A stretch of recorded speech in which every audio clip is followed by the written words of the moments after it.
Welcome to Even Tacos Fall Apart. Sometimes things do fall apart, but I hope this podcast helps you also understand that you don't have to put yourself back together alone. I'm MommaFoxFire, and today we are talking about that voice in your head that never seems to shut up, your inner critic. You know the one that I'm talking about. It's the voice that whispers, "You're gonna mess this up," right before an important meeting. It's the narrator that replays every awkward thing you said 3 hours after a conversation ended. It's the commentator that insists everyone will discover you're a fraud, even when you've got years of experience and a track record of success. Here's the thing about your inner critic. It's not going anywhere. This isn't one of those episodes where I'm going to tell you how to silence it forever, because that's not realistic. What we can do is learn to manage it, turn down the volume, and stop letting it run the show. The inner critic develops early, usually from the voices of our caregivers, teachers, and the people who shaped us when we were kids. It was probably trying to protect us at some point, keeping us safe by making sure we didn't stick out too much or take risks that might lead to rejection. But somewhere along the way, it became this relentless taskmaster that's never satisfied with anything we do. And here's what makes it particularly brutal. The inner critic often gets loudest right after we accomplish something. You finish a big project, hit submit, and instead of feeling proud, you immediately start spiraling about what you could have done better. You give a presentation that goes well, and 5 minutes later, you're convinced everyone was just being polite. This is especially true for those of us dealing with what's called high-functioning anxiety. From the outside, we look like we have our lives together. We meet deadlines, show up on time, get things done. But inside, we're constantly battling self-doubt and that voice that insists we're not good enough.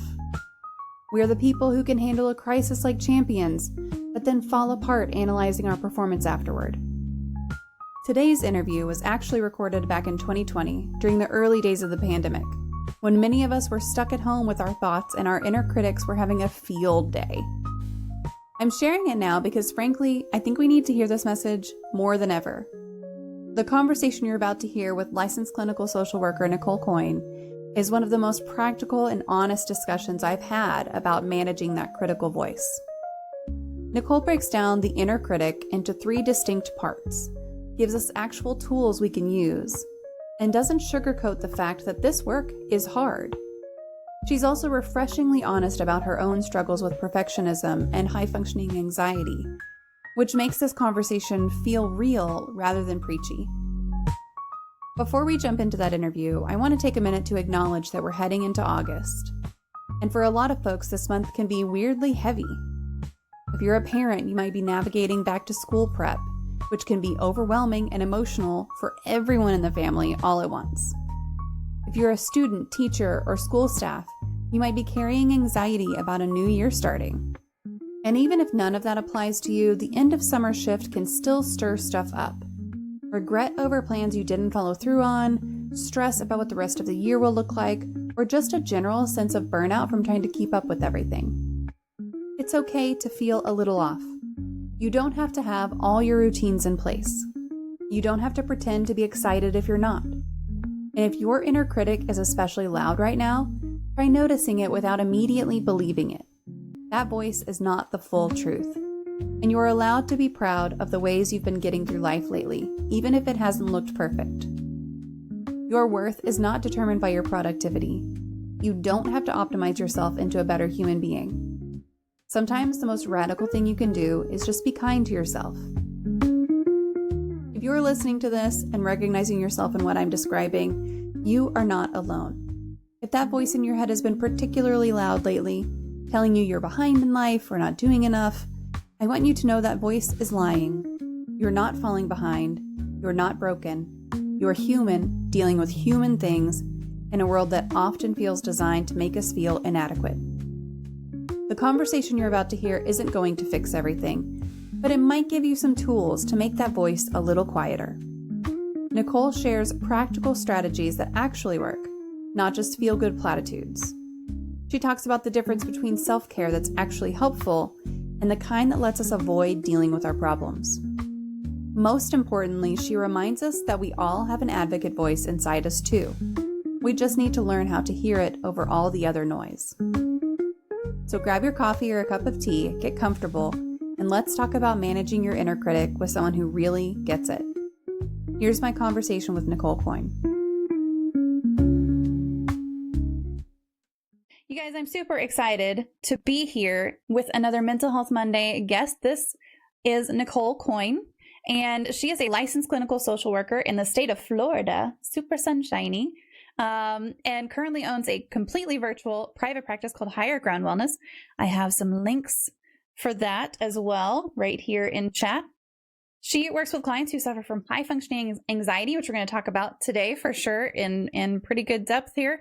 Perfectionism, trauma, and grief and loss. She's a cognitive behavioral therapist who utilizes skill training and specialized techniques in order to assist clients with meeting their goals and getting them to higher ground, which also means seeking safety and supporting and overcoming difficulties. Nichole is also a certified grief specialist and has worked within the medical field and hospice.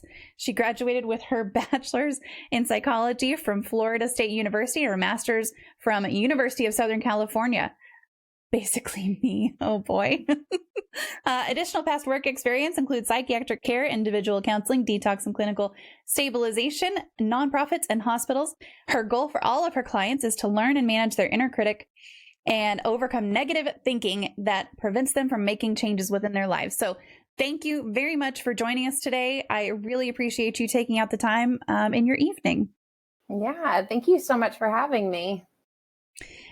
So we're also going to open up a question queue. If you have any questions for our guest, let me get it open before you start adding them. But you can you can type in !Q, just the letter Q, and then follow with your question, and then I'll pop it into the queue, and I'll be sure to ask it. And then as we go along, if I don't get your question right away, it's probably because we're in the middle of one question, and I will get to it eventually. And if not, you can feel free to remind me. Okay, so we already have a question from chat, and that is, what is your favorite poem? Oh, I just did research on this to make sure that I had specifically what I needed for it.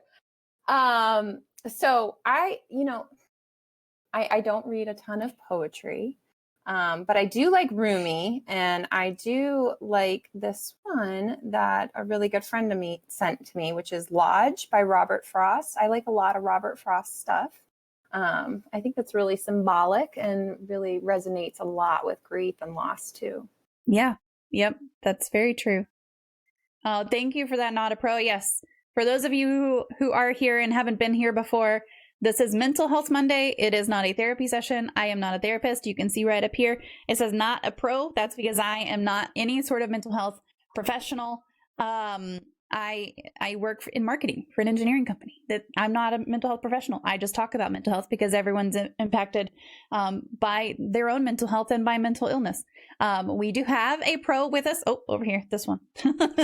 We do have a pro with us today. Nichole is an actual professional mental health worker. However, this is not an individual therapy session, and nothing that is said here should be constituted as therapy or as specific advice for anyone in chat. If you want more information, you're welcome to contact her via the links that I posted. And I encourage everyone to get their own therapist for sure. Absolutely. Yes. Can be very helpful. Yes, 100%. I love to say, there's not a single person in the world who I don't think could benefit from a little bit of therapy. So yeah, it's important.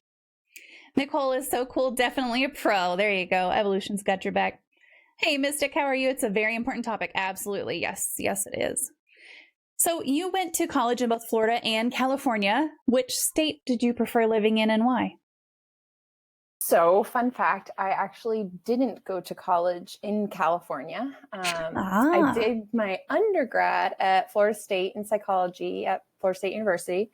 And then my husband and I decided to move to Massachusetts, and we lived on Cape Cod, and there was not a ton of schools locally for me to get my master's. So I applied to University of Southern California, and I did the telehealth online program. So I was doing virtual school before everybody else was doing virtual school this year.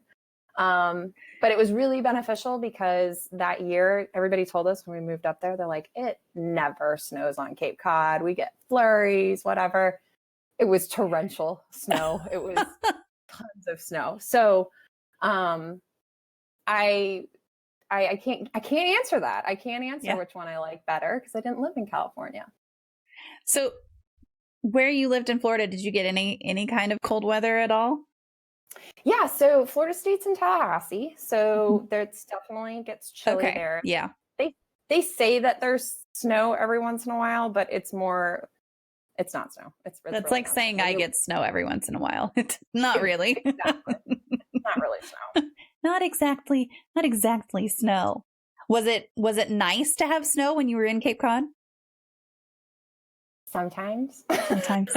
I do like snow a lot. I just really don't like scraping it off of my truck and shoveling it. I think that's one of the hardest pieces of it. But my favorite thing is to wake up in the morning and everything is white. That is just the coolest kind of morning.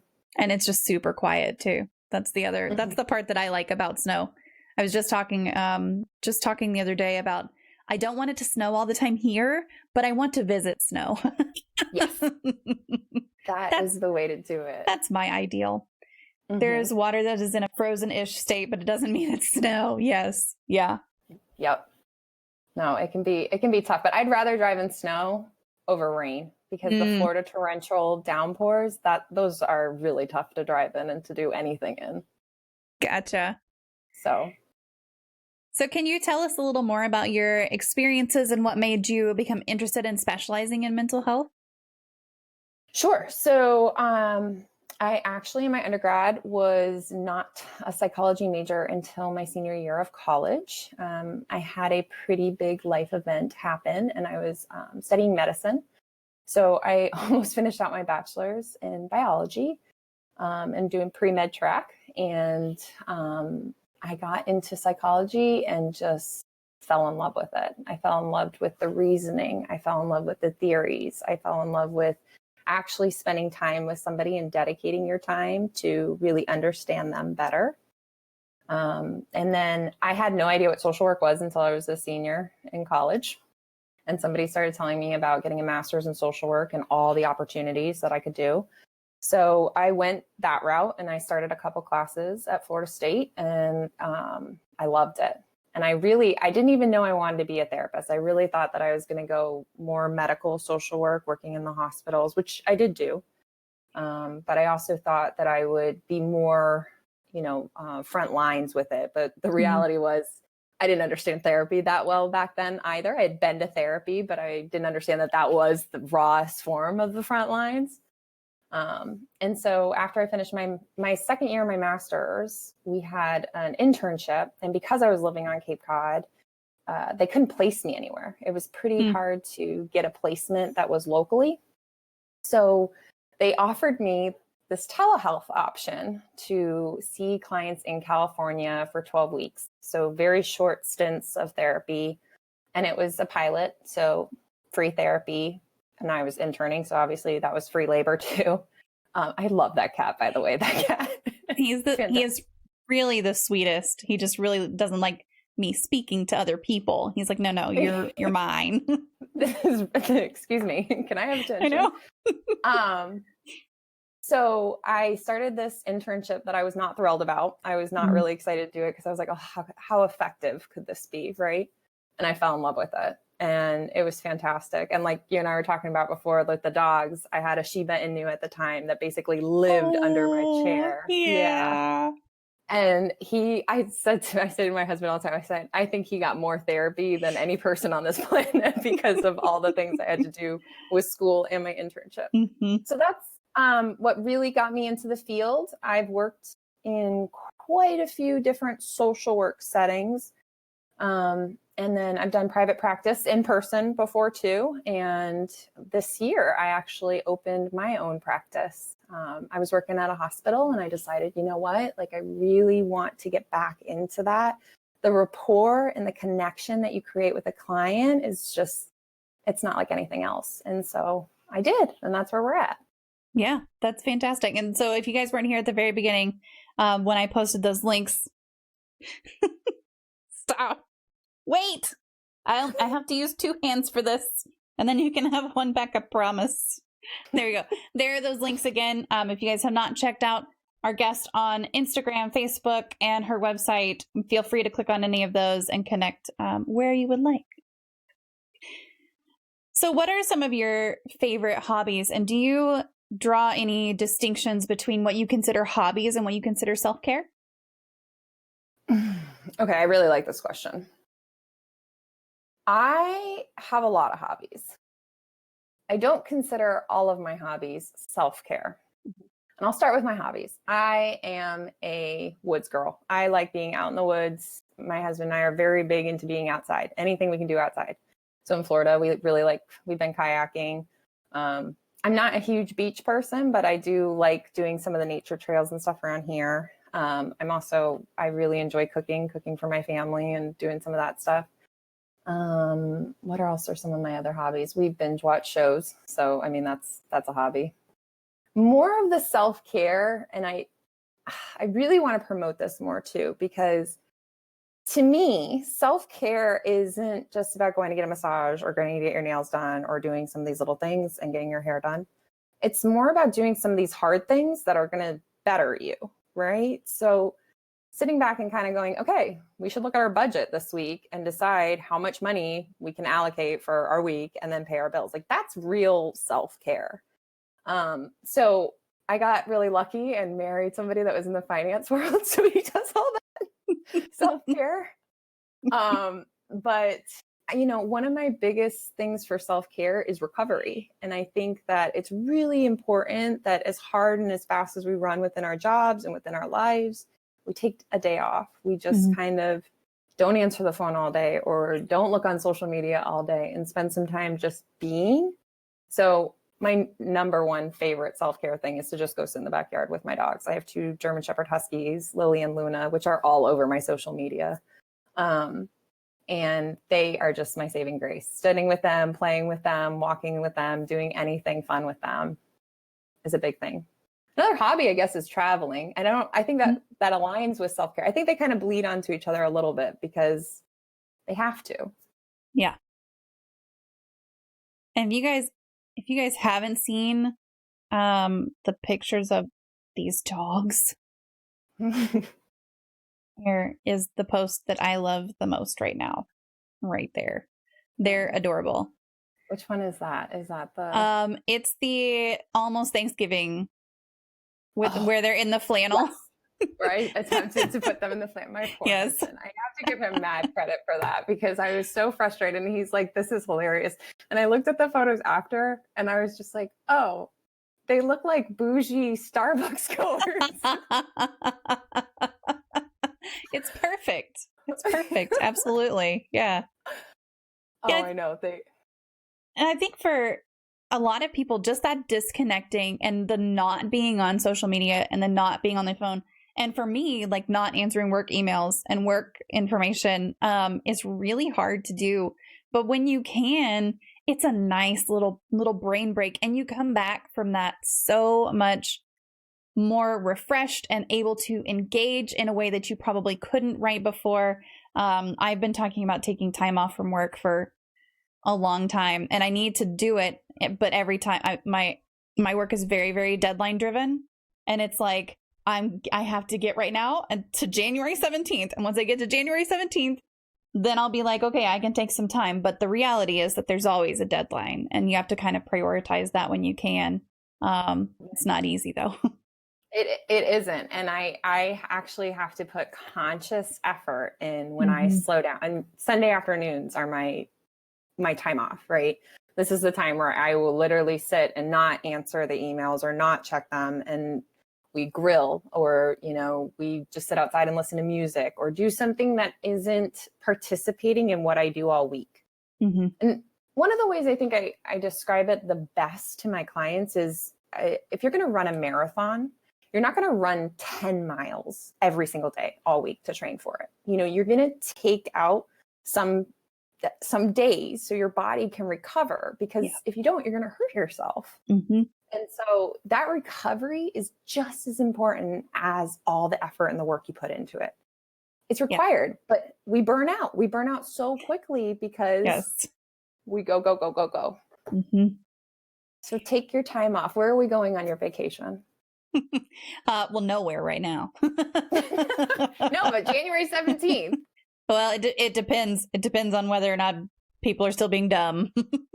Basically. Oh, sure. Yeah. I know that's been the other part this past year is just the fact that you can't really go the places that you would normally go. It's kind of a bummer to even try to take time off. But at the same time, I'm working from home now full time. And it's like I can just turn the computer on and leave it on all day and be working all day and then into the evening. And that's not healthy either. No. And I have a great post of this on Instagram about separating your spaces too, and working from home. Because I work from home. My husband works from home. We work from home before the home was required to work from home. And I love it, but not everybody does. Yeah. And you really have to set some serious internal boundaries for yourself to not be like, wonder what email I got, Yeah. It's tough. It is really, really tough. Yeah. When you can use things like technology to help you avoid technology, because I know for my phone, I can set times where my email doesn't come through. I can set times where nothing comes through if I want to. Isn't there's a new app that locks you out of certain things if you don't, I don't know. Oh, that's good. That is good. So you can't check it. That's off, Can't do Shut it. down. You can play the tree game. Okay, so Byte has this really good app where you have to have your phone on this game for these little trees to grow. And if you get off of the game to do something else, like check Twitter or check your work email, then your trees stop growing. I don't know. She'll find out what it's called. Oh, that's so cool. I really like that. It's called Forest. Yeah. Well, I'm going to look up Forest. Yeah. See, there you go. No, that's really neat. I like that too. It's got the organic vibe as well with it. That's very cool. Thanks for the share. Do you have a serial killer or a true crime story that fascinates you? What a question. It's quite the change. Yeah, we just transitioned real quick into that. Okay, so sure. That fascinates me, sure. But I'm going to go with a little bit of a story sideline, and I think that this will tie into that. So I have a pretty big obsession for Quentin Tarantino movies. I think the script and the way he directs and the tone and the way people communicate in those movies are just phenomenal. Recently, I was watching Once Upon a Time in Hollywood with my husband. And I cannot tell you how much anxiety I had sitting on the couch waiting for something to happen with Sharon Tate. Mm-hmm. And I won't give any spoilers for anybody that hasn't seen it, obviously. But the Manson cult following is really intriguing to me. And the fact that some of the psychology behind somebody following somebody so strongly and doing actions based on other people's motives, really compelling. However, I think that it's fascinating to see that in a psychological perspective. But I also think, hurt people. And I say that a lot. And I think a lot of the things that come out are really about unsolved problems within people, which we know, which research has shown. Yep. I also just learned about this woman that was in Massachusetts named Jolly Jane. And if you guys haven't heard of her, you need to look her up. She was a nurse that really took advantage of being at Cambridge Hospital and some of the stuff. Her Wikipedia page, I was a little blown away for Jolly Jane. So, and she actually, where she was finally prosecuted was in the Barnstable Courthouse, which I spent quite a bit of time when I was working in Cape Cod there. So I was like, oh, that's pretty interesting. And they basically deemed her not insane and committed her to prison for the rest of her life. Yeah. And she lived till she was 84. Wow. Oh, good. You found her. Jolly Jane. I'm quick with the Google. You were very fast. I see like this little side piece in the corner. I'm like, man, you type faster than I think, but that's fine. Yeah, it's amazing to me. That question started completely randomly with my very first guest. I honestly don't remember how we got on the topic of true crime and serial killers.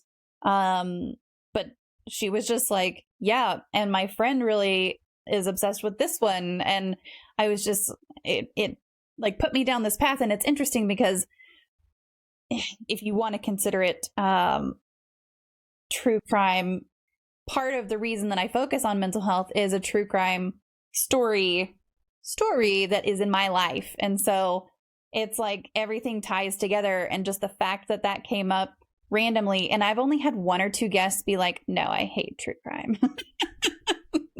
Oh my gosh. I love true crime. I love forensic files. I have a huge obsession with forensic files. And anybody that knows me knows that I've seen probably every episode, and they've probably been forced to watch an episode with me. So it's a good show. It is a good show. It is. And I think that the science behind some of it is ultimately the coolest, but I can see where you have a little bit of resonating feature with that too, especially if it's involved within your life. Yeah. Yep. Can the robot do anything? Wait, what robot? Oh, that if you had a robot for the entire day, what would you ask it to do? I would think that means anything. I would think so. So what is your favorite thing about working in the mental health field? And then also, what are some of the biggest challenges you've found or faced?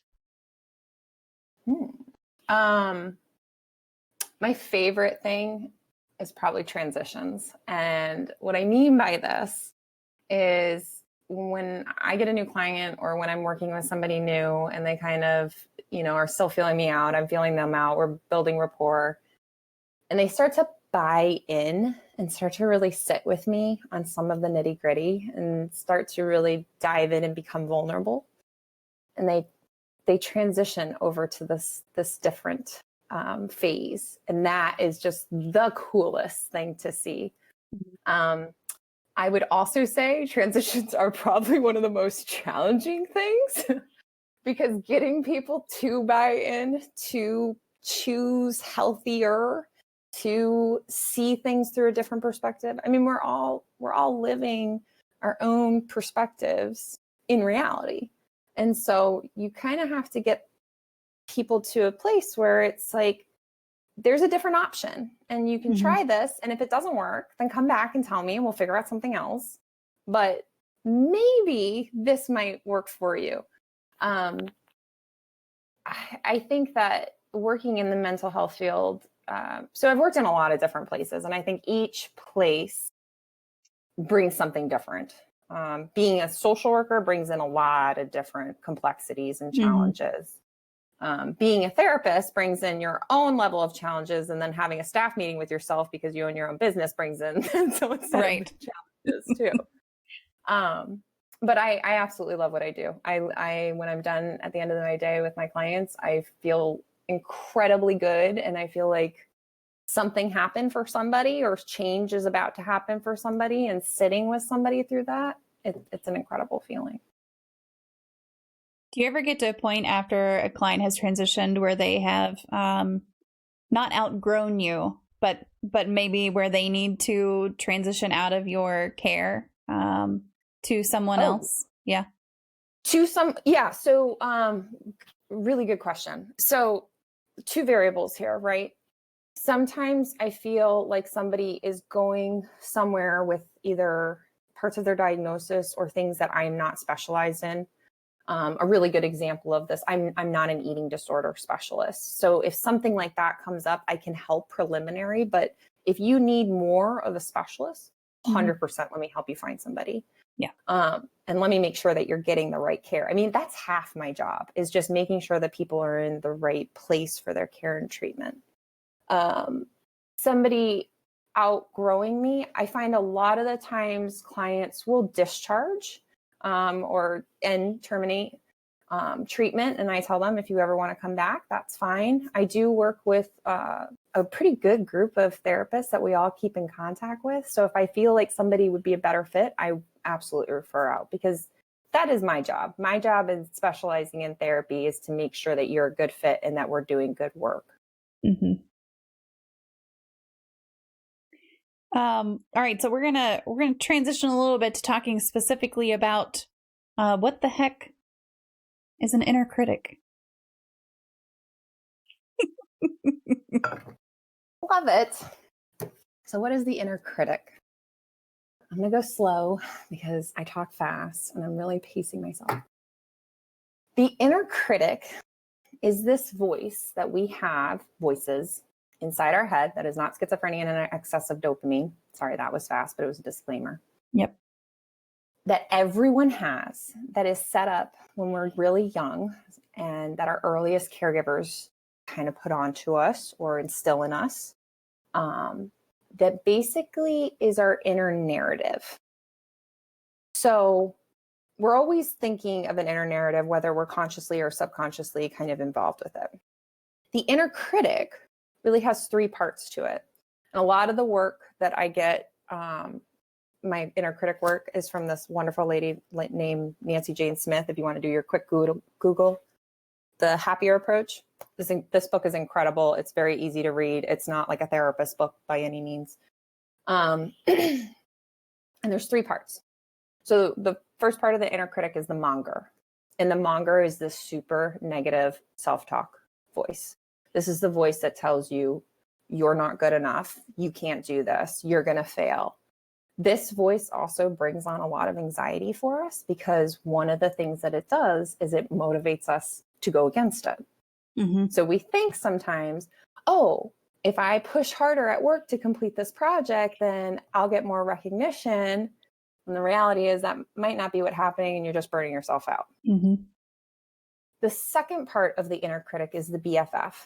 And the BFF I always describe as kind of like that friend you had in college that wanted to go out on Tuesday night and get drinks, even though you had an exam the next day. She or he just wants to soothe you. They just want to make you feel comforted. So one of the things that the BFF will do, they're all about the recovery, but they're about the recovery so much that it takes on a procrastination kind of approach.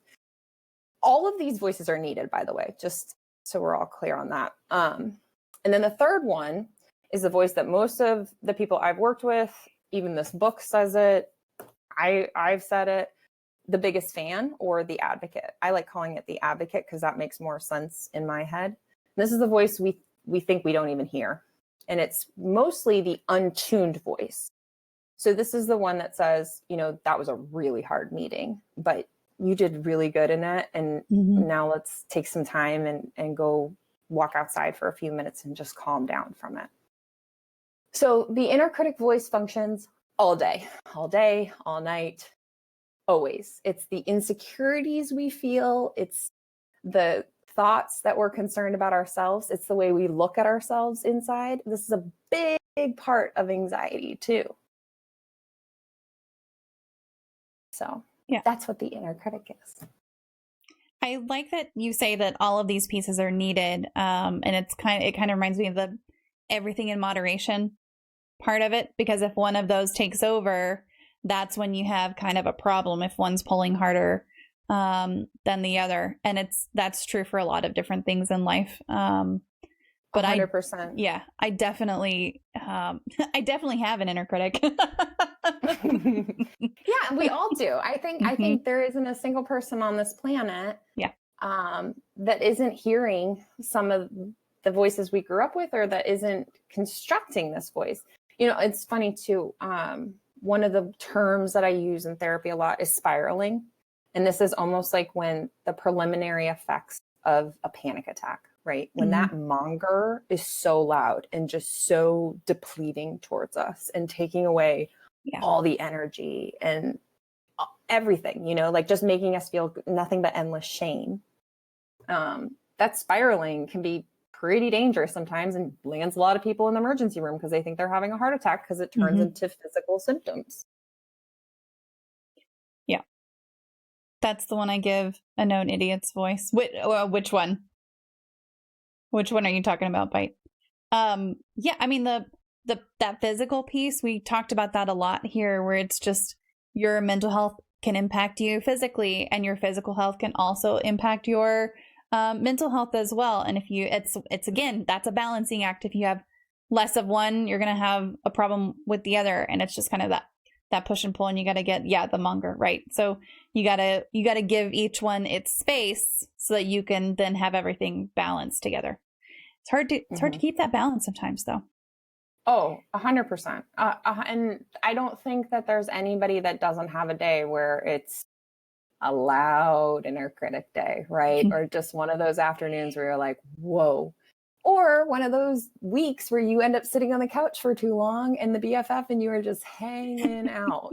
You know, like that. We have days like that. And I think that that's a really big piece of it, which I incorporate a lot, is the mindfulness approach, as well as listening to your body, because your body hears what your brain is thinking. It doesn't know what to do with it, but it hears it and it says, oh, we're really stressed. Okay, shut down something, turn up something, hurt something. Right. And that resonates inside of your body. Yep. It's time to act. We just don't know how to act. Oh, yes. Yep. It's easier to tell it to shut up when it's the voice of someone dumb. Yes. Yeah, that's true. That's a really good point too. If you're giving, if your Monger is taking over and you give it that voice of someone who you either completely disagree with, so that you can disagree with your own self in that and kind of talk back a little bit within your own head. That's a good point too. I like that. Yeah. One of the things about the Monger is that the Monger, we actually believe that we need it, because this is our pusher. This is the one that motivates us and that makes us actually complete deadlines. And so we kind of get into the sense that, oh, like, you have to exist, otherwise I'll never get these, I'll never finish this.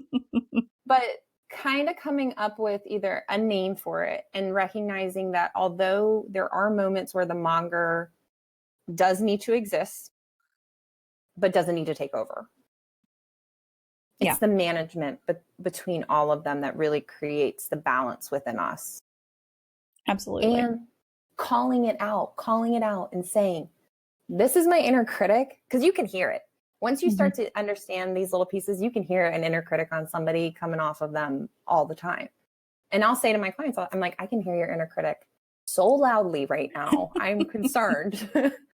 And they take a step back and they're like, oh, because this isn't you. These are beliefs, and they're negative beliefs. So really working on listening to these different voices. That's the first activity I have most of my clients always do. I want you to spend the week and I want you to listen to your critic. I want you to listen and bring it back to me so I can hear him too. So I can hear him or her too. That's a great conscious exercise to do. It's tough. Yeah, I can definitely see how that would be really tough. Because you're acknowledging it within your own self.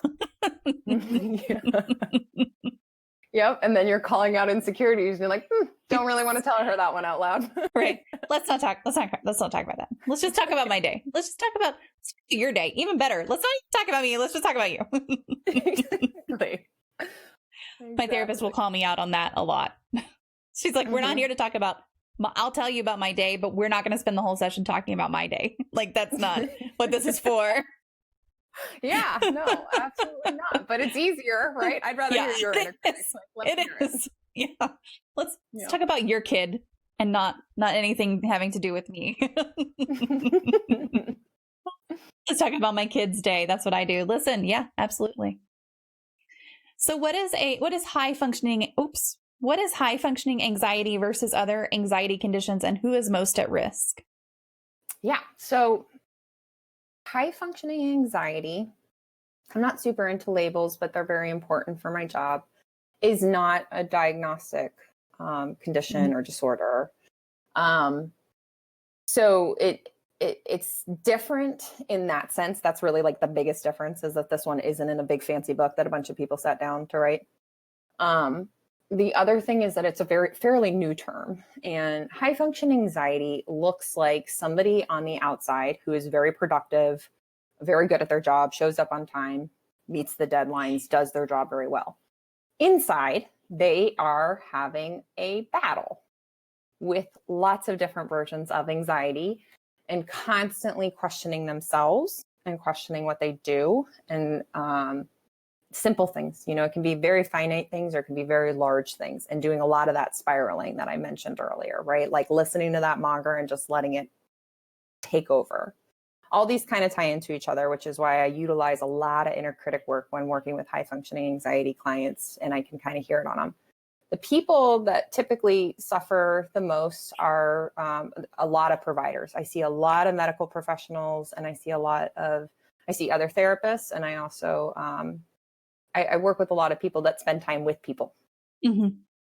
Because this is where that inner critic starts getting super loud, when we're constantly with other people too.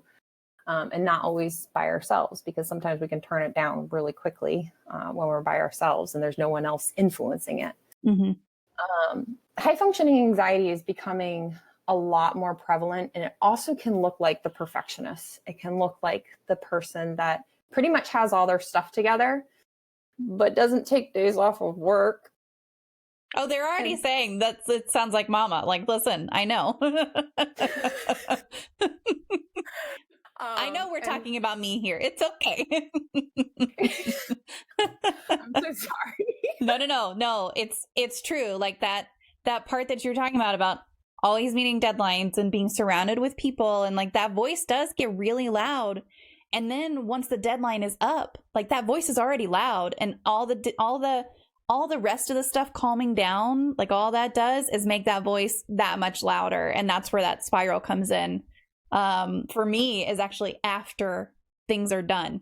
That's when I start that spiral. So yeah. Oh no, I'm fully aware that this is me. Is it because you're looking back on what's been completed?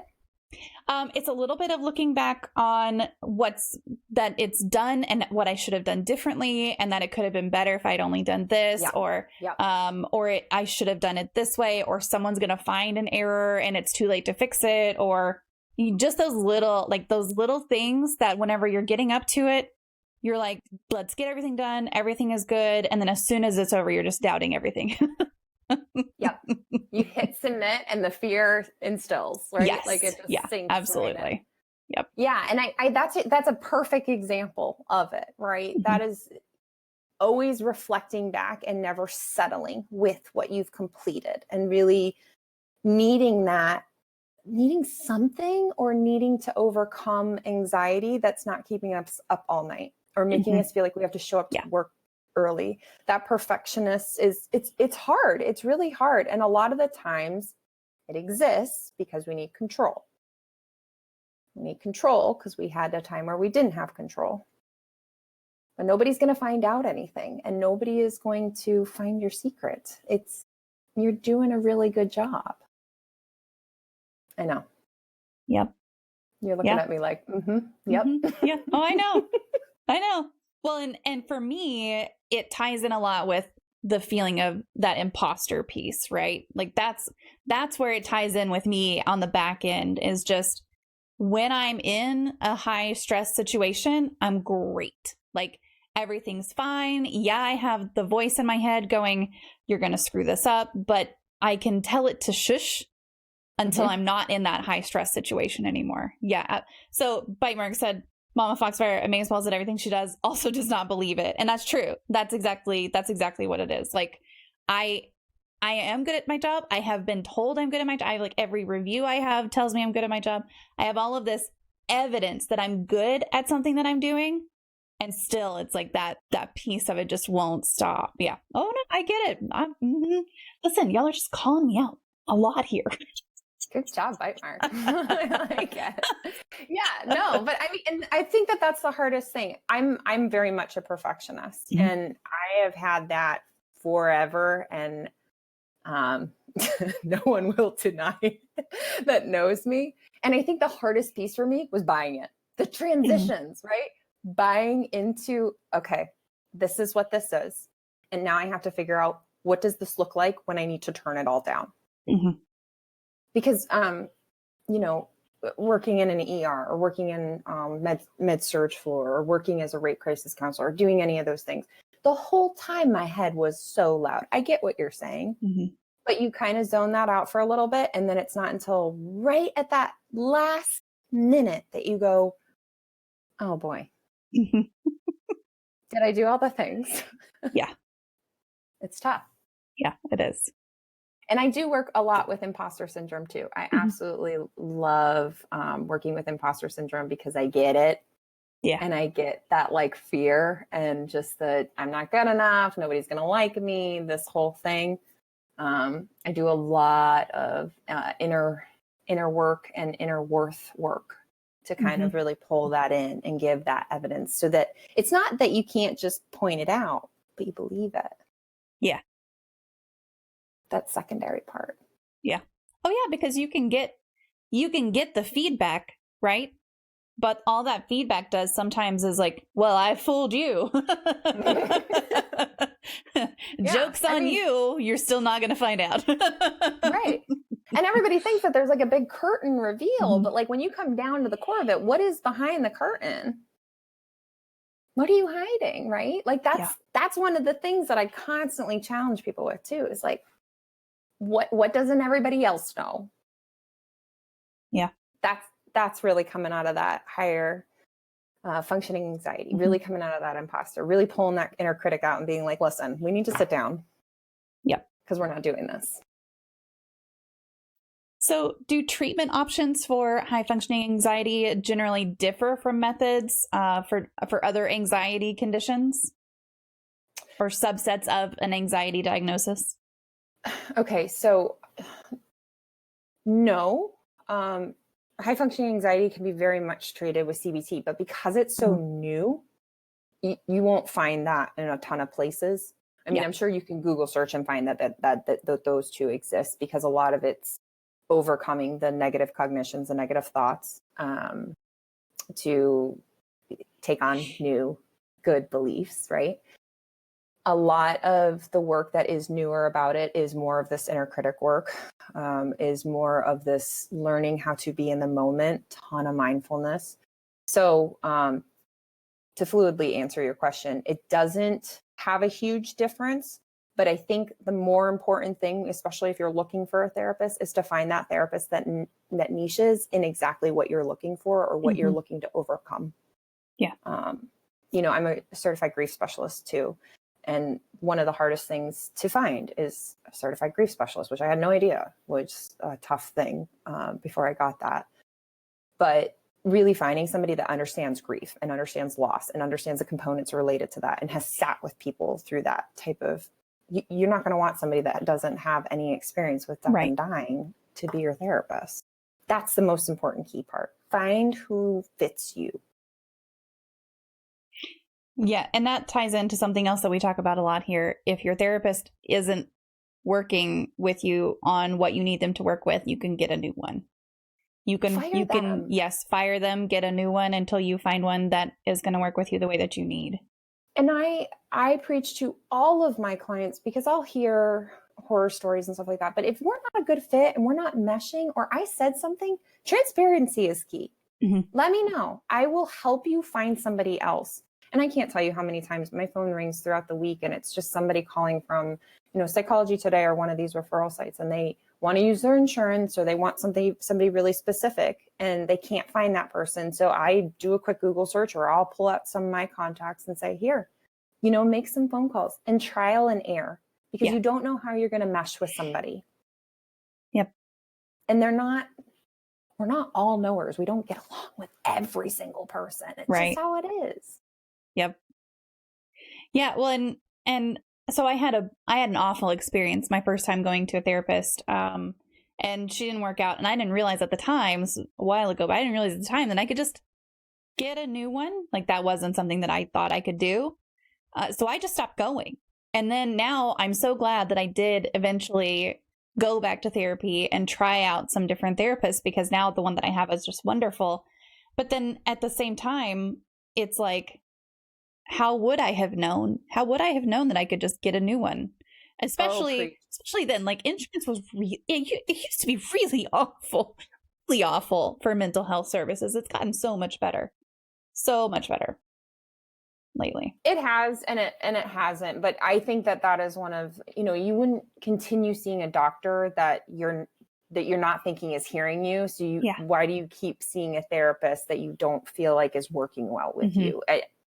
And it is the simple, and I've had to ask clients in the past before, I said, do you feel like we're making progress here? Is this benefiting you? Because I can feel it too. I'm sitting in the room as well. It's not just you, right?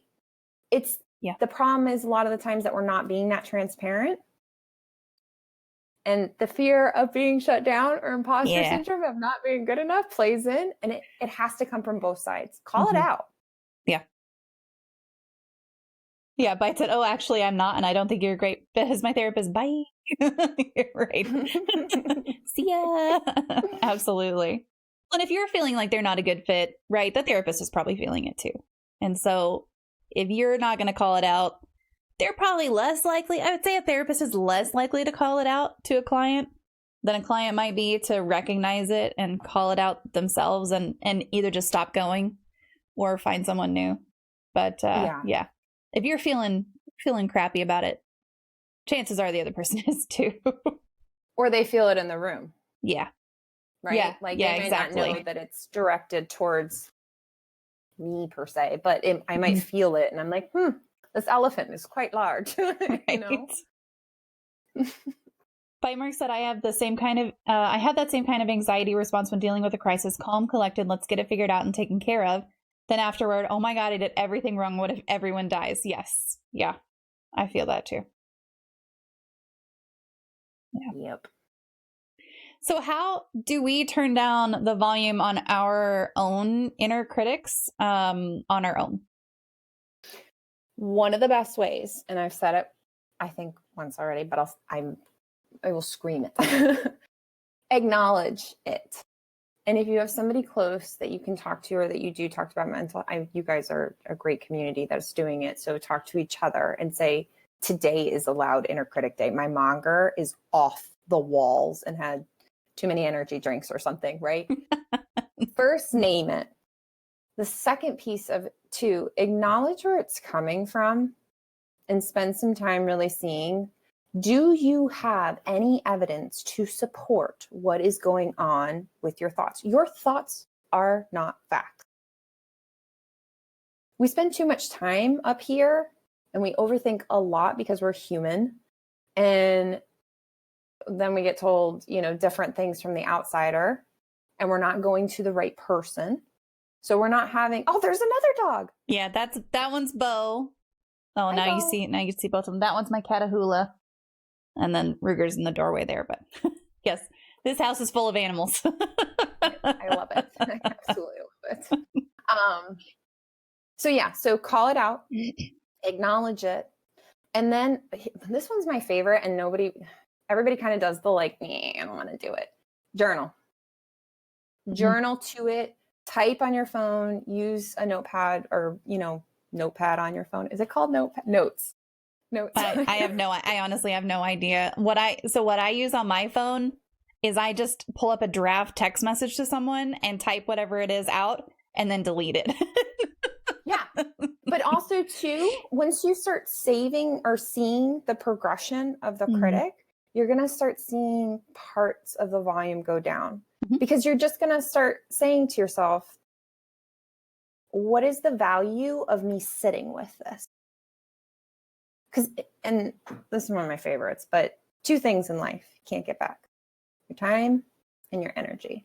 And if you are giving a ton of that to the critic and letting he or she stomp all over you, you are missing out on your life. You are missing out where you are. You are missing out on all the other really beautiful things that exist because they're not fact. Yeah. And that's a hard thing to recognize too. Yes. That your thoughts are not facts, because they feel so real because they're coming from your own mind. They must be real, but they're not. They're not. And I think that's a lot of the times, especially with, and even my own inner critic, I have to I have to call it out to somebody and be like, this is what I hear. Is this what you see? And 9 times out of 10, it's not. I'm not a terrible therapist, you know, or I'm not doing something wrong, or just because I baked something and it came out horribly does not mean that I can never bake again. You know, these ideas that we create really cause a lot of our own harm to ourselves that we don't even recognize that we're doing. And when we keep it in our heads and we don't really come to terms with calling it out, that's where it starts to become a bigger problem. Yeah. They must need to go out. Hang on just one. Oh, no worries. It looks like they're having a party. Hey, Gabby, let the dogs out. I think they just need to go potty. Also, it's bedtime. She should have let them out like 30 minutes ago because it was her bedtime. Totally get it. Mine, the back doors open up. What's the temperature there? It was like 39 this morning, but it got a little warmer. I want to say it got a little warmer. Let's see. I think it's like in the 40s right now. Oh my goodness. But we have a dog door.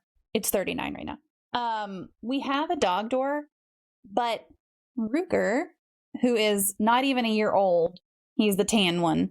He is in a bit of a chewing phase, and he chewed up like a little crescent out of the dog door, out of the flap. And so I can't just leave it, like I can't just leave it open.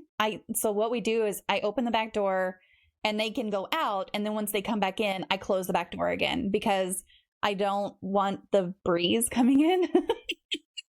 No. And I'm like, well, I can't replace that until you're done with this chewing phase. Mm-hmm. We're just gonna not.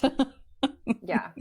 Honestly, this is the best time to live in Florida because it's 65 right now. So just all the doors and windows are completely open. And I forget people. It's actually cold everywhere. Yeah. Yeah. It does get cold here. It just doesn't necessarily snow. We get ice every year in January or February, but not snow, really. We do get cold temperatures. So yeah. Yeah. That is pretty cold though. Yeah.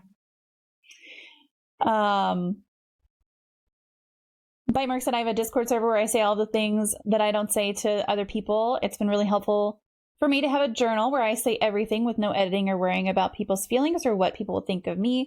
With those thoughts, it's also helpful to review once I've moved past the feelings a little bit to figure out causes and possible solutions. Yes, absolutely. Yeah. Yeah. And journaling, I know that there's some fear around journaling in the event that somebody could find your journal, or, you know, can I be who I truly am, my authentic self, even with journaling?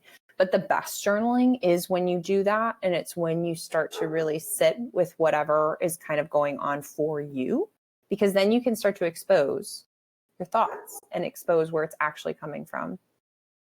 So yeah, good job for you, Bite Mark, because that's big that you're already doing that. And the other part of journaling, at least for me, I don't journal super frequently when my emotions are really high. I journal just to try to get it out and out onto paper, and then it doesn't have to live in my brain. But the thing that I was finding is that what I put on paper isn't necessarily what I actually believe. And it's interesting to be able to go back and read something that you journaled a week ago or even yesterday or an hour ago and be like, it's interesting that I was thinking that way at that time, because I'm not thinking that way right now. Right. Mm-hmm. Yeah. And I think journaling is just like a really good option that most people can try. But I also think that there is a ton of creative outlets. Creativity, and I know there's a ton of people, and I kind of go like, oh, am I really a creative person or not? But sitting down and doing even a paint by numbers, or just spending time, putting your time and energy. If you make music, I love that. I love working with people that make music, because you get it. You get the depth. You understand that some of the rawest lyrics and some of music is people's inner critics. You know, so finding that place, that thing that you need to kind of release and to recognize and to understand, that's really where it's at. Yeah. Frost said it's important to journal, how else will future generations start your quests? It's a good point. It's a great point. So when should someone seek additional help versus trying to manage on their own? When you're stuck. There is a lot of good work to be done on your own that you can take on. But if you are feeling stuck, if you are at this point where things are not working and you need an unbiased and supportive person to sit with you, you need to call a therapist. You need to find your person. And therapists have blown up on Instagram and some of these social media platforms. You can type in a lot of different features of what type of therapist you're looking for or what they specialize in, and you will likely find someone. In the United States, you have to go state by state. Our license requires that we work within our state. I'm praying that changes, especially because of COVID, because I'd love to have more of a reach to other people in other states. And I know most of my other therapists that I work with too are just like, yeah, this is kind of ridiculous. We should be able to see more people. The reason that they do that is because of state regulations and knowing some of the different things for suicidal ideation and hospitalizing people within therapy. But if you are in a place where you are just recognizing that nothing is working, you're not making the changes that you want to make, and you're really not completing some of the goals that you set out for, you should find somebody. Because here's the other thing. Therapy isn't this permanent activity that you do for the next 10 years. When I started my internship, they gave me 12 sessions with a client. And then I had to clinically prove why that client needed to stay in therapy.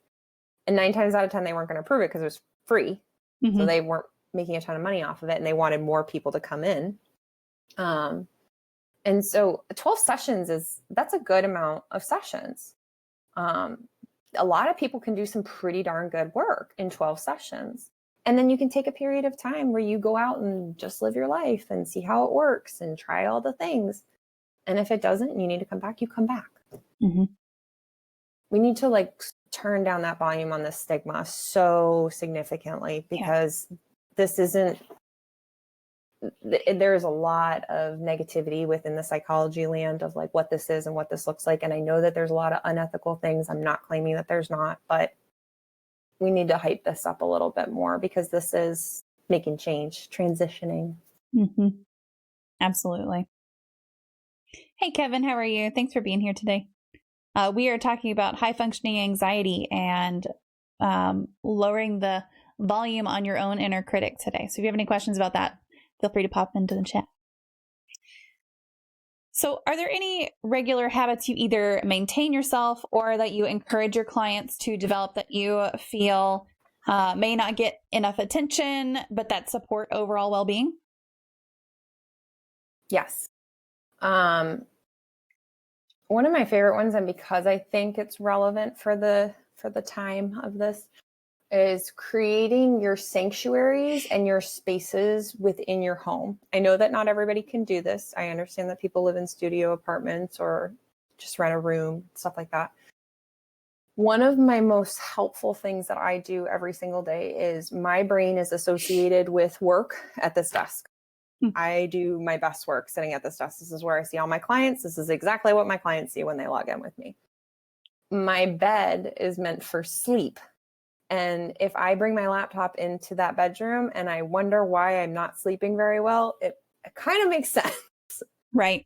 So creating sanctuaries and creating your home to be somewhere where you feel safe and you feel supported. And even as little as putting a diffuser in your office and putting on, lemongrass or a scent that kind of vitalizes you, but also associates you in the brainway to get you into that mode, that's really important.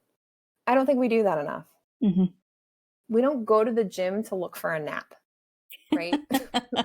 Wait, that's not how that works? I don't know. I don't go to the gym. I just go straight to the sauna. Yeah. That's the best place to take a nap. and so that's one of my favorite ones. The other one, changing your environment. Sometimes we get stuck in a place at home, working from home, and we don't realize that it's been 5 hours we've been sitting in this exact same spot, and we need a break. Our brain pretty much gives us about 90 minutes. You get about 90 solid minutes of good work, and then you need to stop, and you need to either feed your body or walk outside or walk around the house or take the dogs for a walk and change your environment, because it will change the way you think. It'll kind of bring you back into just being in this moment and being like, oh, okay, this is my job and it's going really okay. Or, whoa, that meeting was, whoa. And you get a second to just really realize that this isn't the permanency. This is a temporary effect. This is just a day. Go take a few minutes and kind of calm down. Those are probably two of my favorite. Those are two that I use a lot. My dogs are really good because they will come and like lick me or pet me or something. They're like, come on, we got to go sit outside for a couple minutes. You got to come with us. Pay attention to me. I need the loves. Yes. Hey, Fee, you called. I heard high functioning anxiety. Listen, there was like 10 minutes where I was just like, are we only talking about me? Is that it? Is this just me? Have I just, what's going on here? If you have any questions, Fee, about high functioning anxiety or your inner critic, please feel free to drop them in. She said, I've been so indoctrinated with the you are your productivity rhetoric that getting up and taking a break at work gives me major anxiety and stress and guilt. Oh, so there's some fun sciencey stuff you can look up if you want later about liminal spaces also. So when you are at work and you have hit that period of I've been as productive as I possibly can, if you do get up and you move to another space, your brain will start functioning differently and looking at problems in a completely different way than it was before. And you can actually solve more things if you take that break, step out of that space, because your brain clicks over to something different in those liminal spaces. So it's just a fun little sidebar. Really good fun fact. Yeah, absolutely. But yeah, the you are your productivity part that's a really hard thing right now too with working from home. Because at least for I don't feel like this is the way in the team that I work in, but I have seen a lot of people feeling right now that they have to prove that they're working. And like I said, I am so fortunate that my team, my boss, I'm not this way with my team either. Like, they don't have to prove anything to me. I don't have to prove anything to my boss, because the work is getting done and that's what matters. I don't care when you're online, but so many people are having to make sure that their light is green all day, or they feel like they're going to get in trouble, or they actually do get in trouble. That's a problem right now that I've seen a lot of. Absolutely. And this is, I talk about this a lot, because productivity does not equate to your worth. And sometimes it even makes me nervous too when somebody is so productive or so, burnt on everything that they've been doing, because they're setting this expectation, or your team could be setting this expectation that this is what equates success. And it's not. It's the marathon running, bringing it back to that. You are not going to run a marathon and run 10 miles every single day and still see the same results. You're not. Yeah. You're going to injure yourself. You're going to injure your team. You're going to make a mistake. You're going to come across a lot of different pieces. I think that the United States does a pretty tough job at looking at productivity and success as run as hard and as fast as you can, as long as you can. When the reality is, that's not really serving anybody, because you wouldn't want a doctor treating you that hasn't slept in 6 nights. Yeah. It's just basic pieces of it. And really stepping back and saying like, okay, my productivity is really based on a couple different things. I have a cool tip. Do you guys want a cool tip? Of course. So I have this rule that I use a lot of my clients, and some of them really like it and some of them are like, nah, not for me. So I have a 3 and 5 rule. If you have a short period of time, I want you to pick 3 of the most important tasks that you want to get done. One of these tasks can also include self-care, like making lunch. Not going to get hair done or anything like that, but doing something very simple for yourself. If you have a longer period of time, 5 things that you need to get done. And really, your to-do list, I don't know about any, I'm sure, Mama, you get this, but my to-do list could go on for days. Yeah. Okay. It does actually. Just keeps on going. I do. I have a to-do list where I'll cross off 2 things and add 3 more. And it's just like, did I even get anything done today?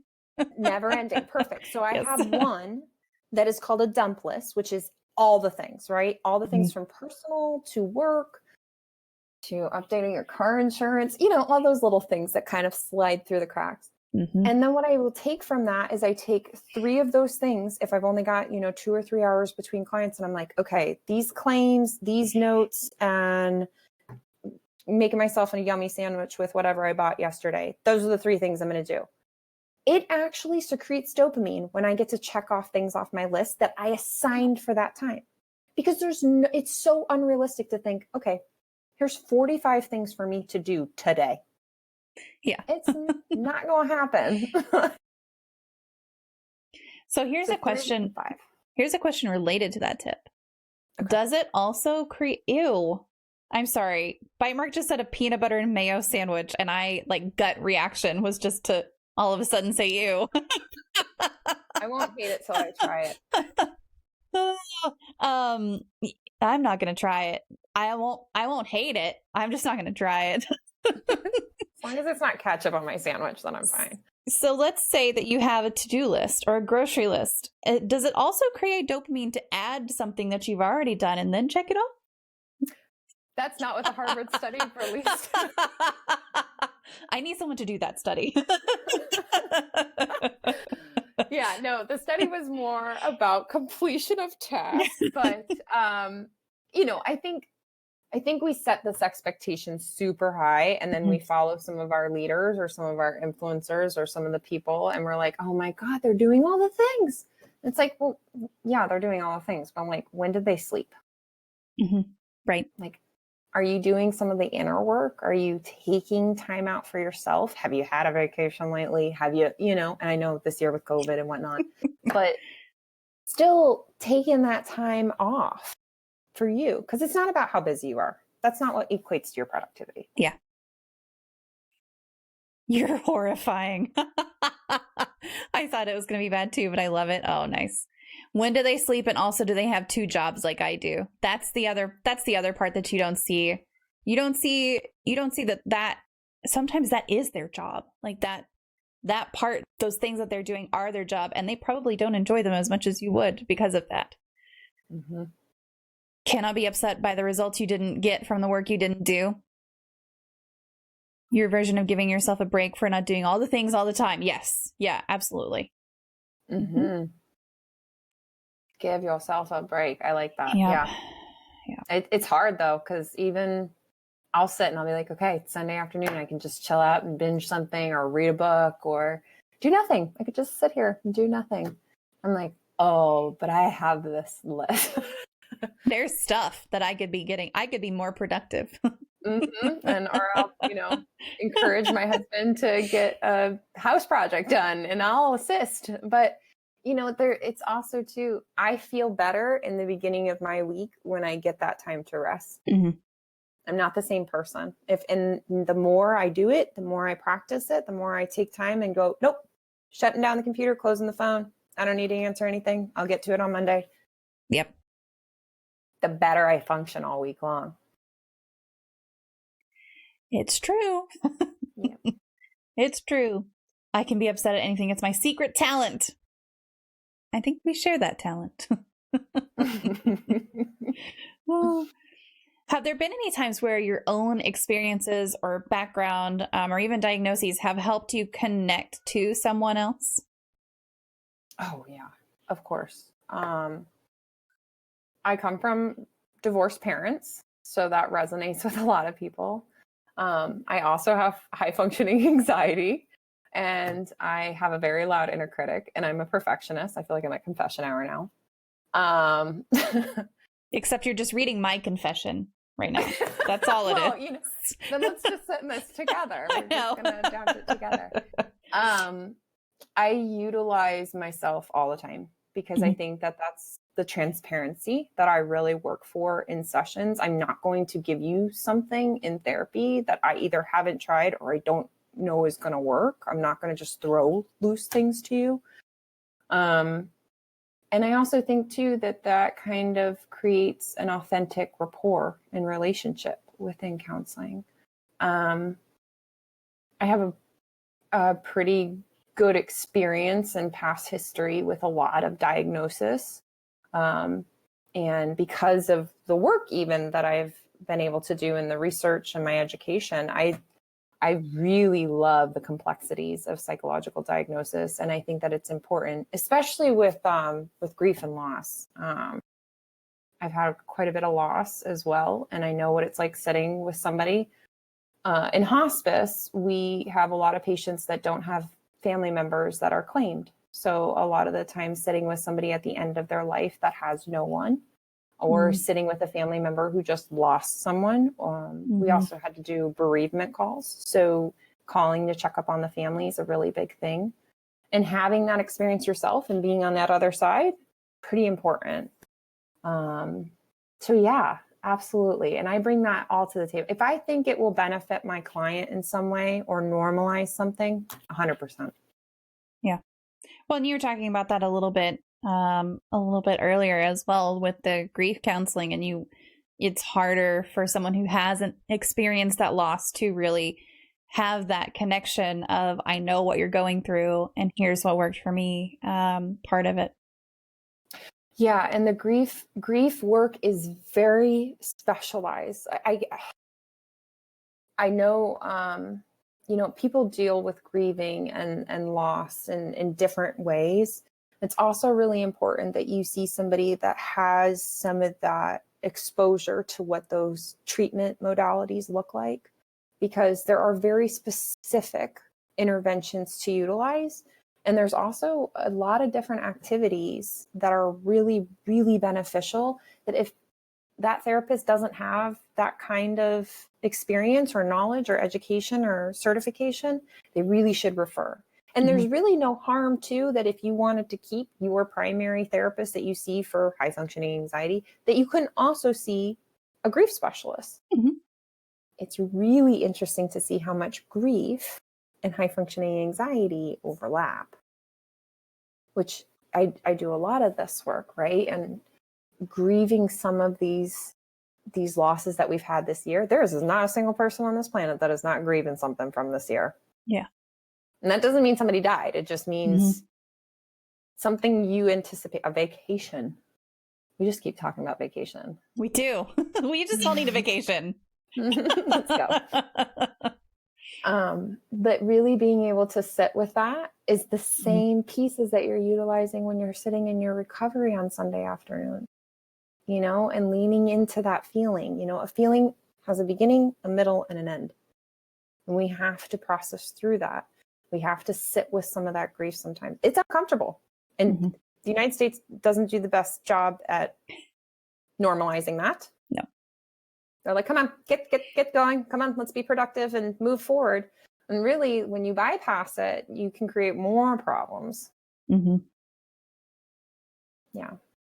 So you mentioned, Fee said those are my confessions too, besides the parents. Yeah, mine were besides the parents also. But, now I am a divorced parent. So that's kind of in there for me too. But so you mentioned something that I just want to ask you a clarification on. You mentioned that a lot of the times grief, recovery, and high functioning anxiety will coincide a little bit.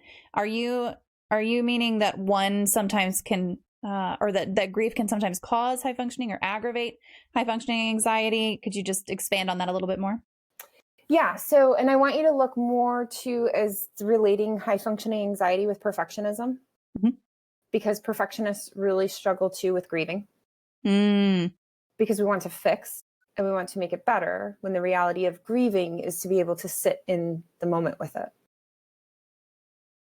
So there's a good chunk of overlap there that exists because we're constantly looking at this as like, how do I alter this? How do I change what's going to happen? And death is typically inevitable, or something not playing out can be inevitable.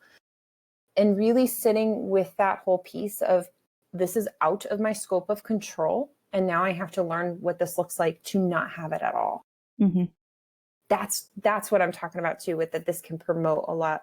I will see a lot of clients that will have a pretty significant loss, and then they will also go into this high functioning anxiety mode. Let's do all the things and watch me get all these things done, or watch me go on this crazy diet plan, or watch me whatever. It's like, oh, okay, sit. They're so scared to feel the feel. Mm-hmm. Feeling the feeling is part of the grieving. So that's what I mean by the overlap. Yeah. Yeah. You talking about perfectionists and wanting to fix things, and that's not sitting in grief like that. This is all just like punches to my gut right now. I mean, I'm so sorry. That is not my intention. No, that's okay. No. But what I mean by that is just that it resonates with me so much, because after every loss that I've had, and there have been some major ones, and there have been recent ones, and there have been recent major ones. And it's just like every loss, like that is what I want to do. But it's not that I want to fix it for myself. It's that I want to fix it for everyone around me. And so it's like and I recognize that it is me distracting myself from my own shit, right? Like I am trying to say, if I can help my kids, or if I can help my family, or if I can help my friend, or if I can help, whatever, this coworker, whatever it is, then, and this goes back to being productive too, then I'm being more productive. I am doing something efficient. I am processing through it, but I'm not processing through it for myself. That's very true. And it's hard when you're a mom. It's hard when you're a caregiver. And I think some of the best caregivers in that is one of my pieces of my niche, is that instead of saying high functioning anxiety, I say caregivers a lot, because the two of them have so much overlap, and givers, those givers. And so really recognizing too, like, oh, I'm going to need to sit with this. Mm-hmm. What does that even look like? And having our support person, or it's not easy. It's a lot to direct. Yeah. Because you still have your jobs. Yes. Yeah. Being a mom doesn't turn off. No, it doesn't. Not ever. Not even when you actually really need it to. Kevin said, I've been doing a lot of work in studying terms with mental health, such as never saying committing suicide. Yep. But more died by suicide, since committing sounds negative. Well, yeah. I mean, you wouldn't say someone committed cancer. So, and I put it on kind of that level. Looking into this, saying someone is high functioning and low functioning, do you feel like these labels can be detrimental? Just would love your all's thoughts on this. It's a good question. I think that these thoughts can be detrimental, or these labels. Oh, yes. Yeah. High functioning versus low functioning. 100%. And that's, in the beginning when we were talking, I said, I'm not a huge fan on the labels. And that's really I think that labels can do more harm than good sometimes. Where I struggle is that my education is in labels, right? Mm-hmm. Like the whole DSM is labels. And so the way that I know how to treat something is that I know how to identify something. Yeah. The way we know how to give medication is that we know what we're actually, what we're treating for. Do I think that these can be done? 100%. But I also think that every diagnosis comes with its own lovely basket of all kinds of stigmas, all kinds of beliefs.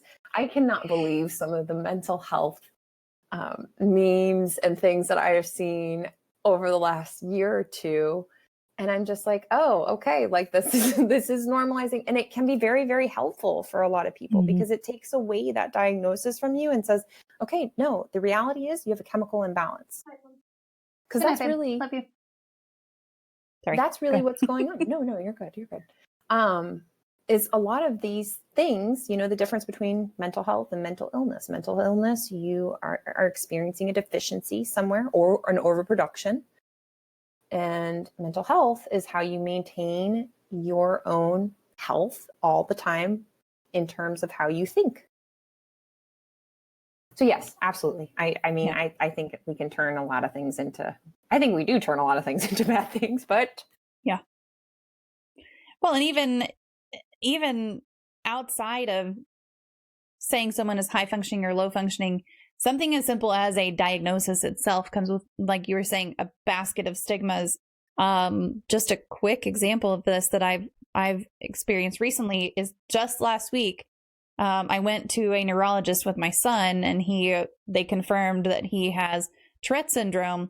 And when I was talking to them about, okay, well, what do we need to do at the school? And so far, nothing needs medication or anything. And I said, he really benefits from being able to every now and then stand up. And so then the doctor started talking about ADHD, and that was maybe if he is helped by that he might have ADHD. And the doctor said, while he doesn't have the impulsivity, which is kind of that ADHD, that's part of it, that it could still be ADHD, but that he didn't want to diagnose with ADHD. And he felt like he could cover everything under Tourette syndrome because ADHD has such a stigma in schools. And that he said sometimes a school will see that diagnosis of ADHD and start asking you what medication you're going to use and start writing off the kid for, oh, well, he has ADHD. And it's like with Tourette syndrome, it's a little more unknown. And at least if they're gonna try to write your kid off, they're gonna do some research first to understand it a little bit better. But yeah, there's all sorts of stigmas, and it's really distressing sometimes. It is. And a lot of people in the recovery world that are overcoming drug addiction or drug abuse have a really hard time with this in emergency rooms, where they will flat tell a doctor, I'm allergic to morphine. And they actually may not have an actual allergy, but they do not want to be put on a very sedative drug. The whole piece of all these diagnoses is communication. We need to talk more about these types of things. Yeah. We need to kind of pull off some of these needs and these identifiers, because no two of us are the same and experiencing the exact same thing at that moment. Like there's no two diagnoses that are like, oh, this fits in this cookie cutter and this fits in this one. It just doesn't work like that. No. Unfortunately, it does not. It would be much simpler if it did. He said, well said. I've seen tons of guests on my stream and had tons of guests on his podcast as well. And I have to say I'm extremely impressed, more than I've ever been with you. Thank you for the work you do in mental health. Here you go. Oh, would love to say, but I have a lot to do in the next hour and get up early. No worries. You have a great night as well. And he said, nice to meet you also. Nice meeting you. Thank you. So if you weren't doing what you do now, or if you had chosen a different path, I know that you said you were kind of going down the biology field. What would you be doing or have done instead? Oh, Frost, you're so good. Thank you for that. Two things probably. One, I teeter on whether or not this would be a good thing for me or not. I love photography. My Instagram photos are pretty much either all my photos or all a very good friend of mine's photos who lives in Montana. And he's been so kind to share them with me. And I love taking photos. And if I could, and it wasn't as much a hobby, because I would hate the fact of my hobby getting turned into my job, I would do that. Or I'd probably do a travel agent. However, I'm pretty sure that my family would confirm that I am pretty much the family travel agent. So I feel like I may be employed and underpaid. Yeah. I love planning trips. I do a lot of research, and I think that's just, it's so fun to go somewhere and at least have the options, not feel that you have to do them, but just have those options. So that's probably the two things. I studied to go to med school and quickly changed that. So, well, not quickly, I have 4 years in changed that. Right. I was going to say, you said when you were a senior, so. Yeah. Like, whoops, let's just switch this around. I mean, that's still quickly in terms of how long you would have had to go to school, though. Right. Yeah. So 4 years bachelor's, and then 4 years in med school, and then 4-year residency. And so instead I did 4 years bachelor's, 2 years master's, 2 years licensure, because you cannot really see clients on your own without your license. You can in an intern, or if you're functioning as an intern, but it takes two years to get the right amount of hours, direct service hours. Yeah. So a third of the way through. That's still early. I would say that's early. I think it's right. Yeah. Yeah, no, I'm so happy with what I do. And I work with a lot of doctors, and I have for my whole career. And having the full team and really having everybody to kind of work, you see different things. It's really beneficial. That's pretty cool. Okay, so it is time for the official magic moment of the stream. And pardon me while I make this not give everyone seizures. There we go. So this is my magic wand, and you're going to get to wave it. And with this wave of this magic wand, you can eliminate one common opinion, misconception, theory surrounding mental illness, disabilities, or around mental health in general. What would you like to eliminate today? Wow. And there you go. Oh, thank you. I would like to remove or alter, I guess I should say alter, when the definition or what people assume being sensitive actually is. To me, sensitive people are the people that are walking around without their red tinted sunglasses and are actually able to feel and experience different frequencies and vibrations from other people. And the high functioning anxiety people do this too. They're very good at picking up on what just happened. But I wish that we could see sensitivity as more of a gain rather than a deficit, because I think that the assumption that is taken on in society is that, oh, you're being too sensitive.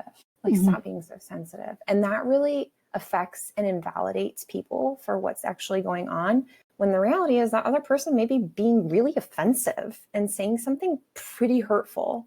And I think as children, we see this a lot, where it's like, oh, come on, stop being so sensitive. Let's kind of brush this off and move on, or you're overthinking it. I wish we could kind of take that down a notch. I wish we could get a little bit of a different perspective on how we see sensitivity. I think that's great. And I'll say especially for men and boys. Oh, I think in general, yes. But for me, like, I have a daughter and I have a son, and the way that he is treated is completely different from how she was treated, even though there's a 7-year age gap in between them. Yep. And it's just, it boggles my mind sometimes.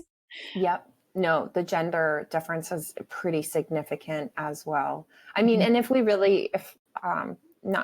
this wasn't to not choose any other stigma. I could go for a laundry list of stigmas. Oh yeah. Yes. But that's where I would start, because I think that there is something about the frequency that we emit to other people and what we bring into a room and what we bring into an experience. And there are some people that are just more sensitive. Yeah. And there's nothing wrong with that.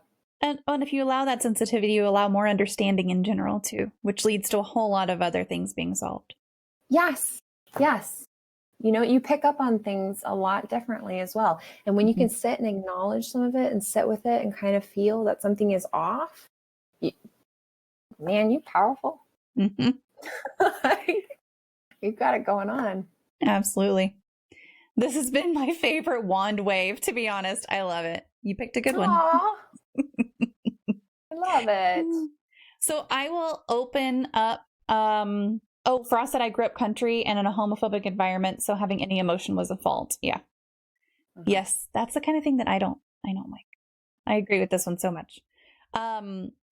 So I'll just open up to any remaining Q&A. If anybody in chat has any questions, feel free to type them into the box here and we will ask them of our guest. And I will just open it up to you. If you have anything that we didn't talk about, if there's anything you wanted to cover as far as resources, I will toss out your links one more time as well, so that people can check you out on Instagram, Facebook, or your website. And I'll just open the floor to you. Yeah. So I definitely recommend this book, The Happier Approach, for if you are trying to overcome high functioning anxiety or want to learn more about your inner critic. Nancy does a great job. I call her Nancy like we're friends. You should be. Yeah, I know. Maybe I should, reach out to her.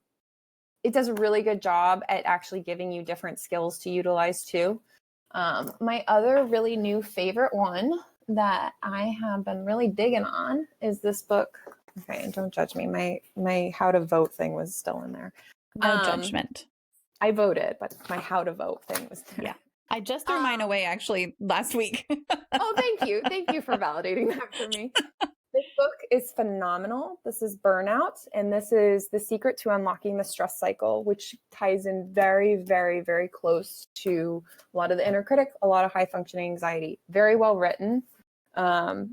If you don't want to read a whole book, I get that, or if you don't have time to read a whole book, Brene Brown's Unlocking Us podcast has actually Emily and Amelia Nagoski. I'm not saying it right, but they're twins, and they wrote this book together, and their podcast is really, really good. They talk about the stress cycle and how we have to complete the cycle in order to overcome and become more resilient. Highly recommend. Any of Brene Brown's podcasts, I'm pretty big at too. Yeah. If you want to read something about death and dying, this is probably one of my favorite books. This is Staring at the Sun, and this is Irvin Yalom, and he's one of my deities.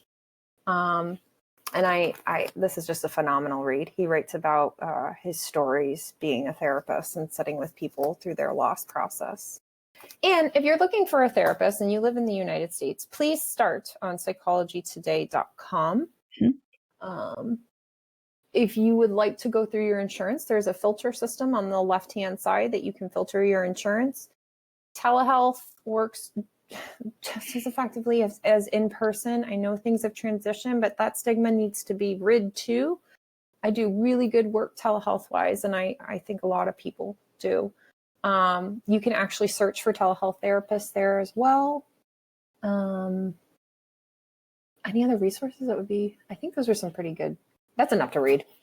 Yeah, that's lots. I just added all of those to my Goodreads, so.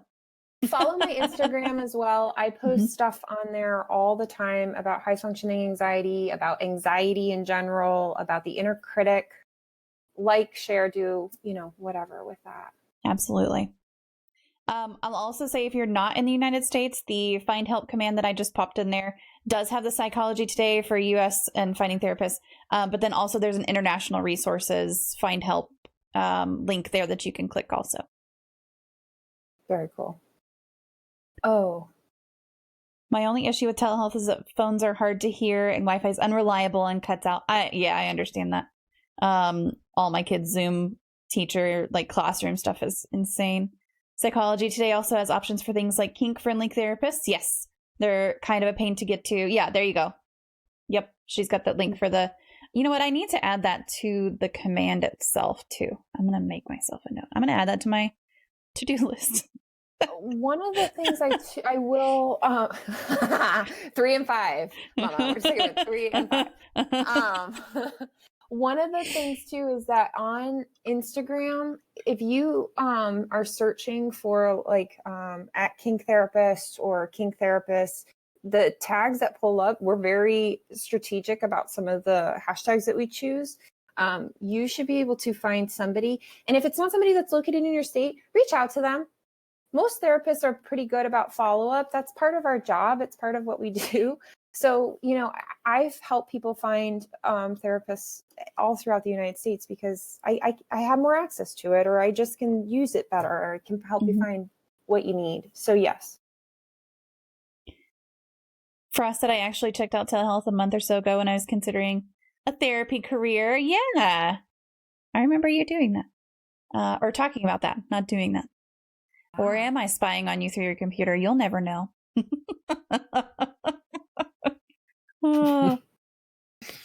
Well, thank you so much for being here. Chat, give me just 5 minutes to disconnect with our guests, and I will be back in just a minute. But thank you for being here. I really appreciate you taking out the time. And it's been fantastic. Thank you so much for having me. That was such a lovely chat. And it was so nice meeting and hearing from all of you guys as well. And Bite Mark said, thank you. I learned a lot. Oh, perfect. Yay.